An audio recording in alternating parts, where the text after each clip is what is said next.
Hello student, in second part of video we will read about the breathing in other animals. Animals such as elephant, lion, cow, goat, frog, lizard, snake, birds have lungs in their chest cavity like the human beings. Human beings की तरह इन सब animals के chest में lungs होते हैं और वे lungs के द्वारा ब्रीदिंग हमारी ही तरह करते हैं. Amoeba respire by the process of diffusion through its body surface. Amoeba पानी में रहता है और पानी में घुली हुई ऑक्सीजन का उपयोग अमीबा सांस लेने के लिए करते हैं. घुली हुई ऑक्सीजन अमीबा के स्किन से पास होकर उसके बॉडी में प्रवेश करती है और जो कार्बन डाइऑक्साइड गैस है वो वापस पानी में चली जाती है. इस तरह से अमीबा में डिफ्यूज़न प्रोसेस के द्वारा रिस्पिरेशन होते रहता है. रिस्पिरेशन इन लैंड एनिमल्स में हम कॉकरोच के बारे में पढ़ेंगे. We will read about the cockroach. A cockroach has small openings on the side of its body. इसके बॉडी के साइड्स में छोटे छोटे ओपनिंग्स होते, छिद्र होते हैं. The other insects also have similar openings. दूसरे कीट पतंगों में भी इसी तरह की ओपनिंग्स पाई जाती है और इन ओपनिंग्स को स्पायरेकल्स कहा जाता है. These openings are called spiracles. Insects have network of air tubes called trachea for gas exchange. Insects में गैस एक्सचेंज के लिए पूरे बॉडी में एक एयर ट्यूब्स का जाल बिछा हुआ रहता है. Oxygen rich air rushes through spiracles into the tracheal tubes. Oxygen इन स्पायरकल्स के द्वारा इन ट्यूबों में प्रवेश करती है. Diffuses into the body tissue and reaches every cell of the body. इन ट्यूब से डिफ्यूज़ होकर ऑक्सीजन इनके टिश्यू में चली जाती है और टिश्यू के बाद वे सेल में चले जाती है. इस तरह से प्रत्येक सेल में ऑक्सीजन पहुंच जाती है. Similarly carbon dioxide from the cell goes into the tracheal tubes and moves out through the spiracle. इसी तरह से कार्बन डाइऑक्साइड प्रत्येक सेल से पास होकर इन ट्यूबों में आती है और ट्यूब से पास होकर फिर स्पायरेकल के द्वारा अंत में बॉडी से बाहर निकाल दी जाती है. दीज एयर ट्यूब्स और trachea are found only in insect, not in any other group of animals. इस तरह के स्पायरेकल्स और ट्राकिया सिस्टम सिर्फ इंसेक्ट्स में ही पाए जाते हैं, किसी और जानवर में नहीं पाए जाते. Earthworm. Now we will read about the respiration in earthworm. In earthworm, respiration occur through the surface of their skin. earthworm में स्किन के द्वारा रिस्पिरेशन होता है.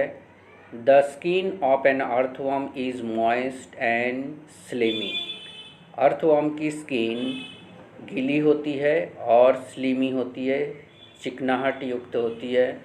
Gases directly diffuse into its tissue through the skin.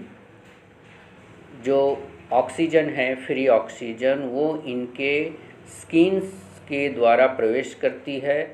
Skin से पास होकर direct इनके blood में चली जाती है और टिश्यू और उसके बाद में प्रत्येक सेल तक पहुंचती है.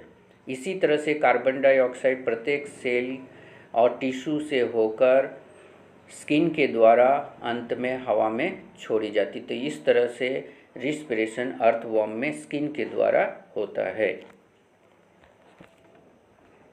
Respiration in water animals. Water animals like the fish has the gills for the respiration.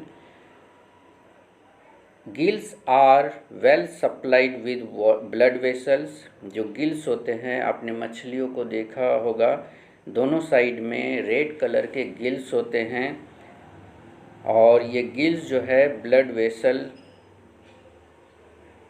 Gills में ब्लड वेसल्स का नेटवर्क होता है and the fish and the other aquatic animal use the dissolve oxygen for the respiration. ये पानी में घुले हुए oxygen का उपयोग वे करते हैं।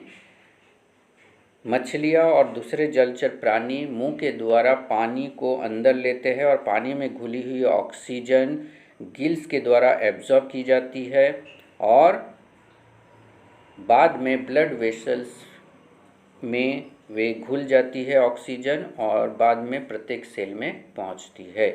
तो इस तरह से रिस्पिरेशन मछलियों में और दूसरे जलचर प्राणियों में होता है।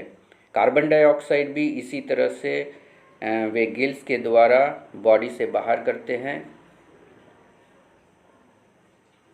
Now respiration in plants. All of you know very well that the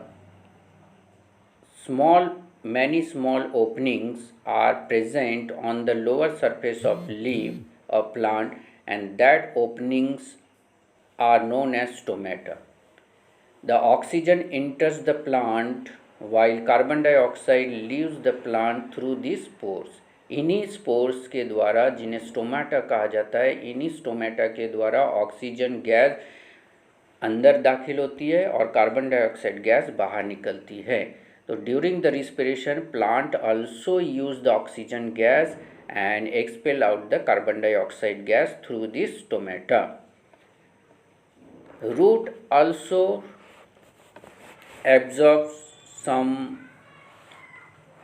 oxygen present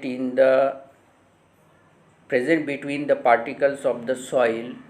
मिट्टी के कणों के बीच में ऑक्सीजन मौजूद होती है और उन्हीं ऑक्सीजन का उपयोग रूट सेल भी करते हैं। तो रूट्स भी ऑक्सीजन एब्जॉर्ब करती है प्लांट में।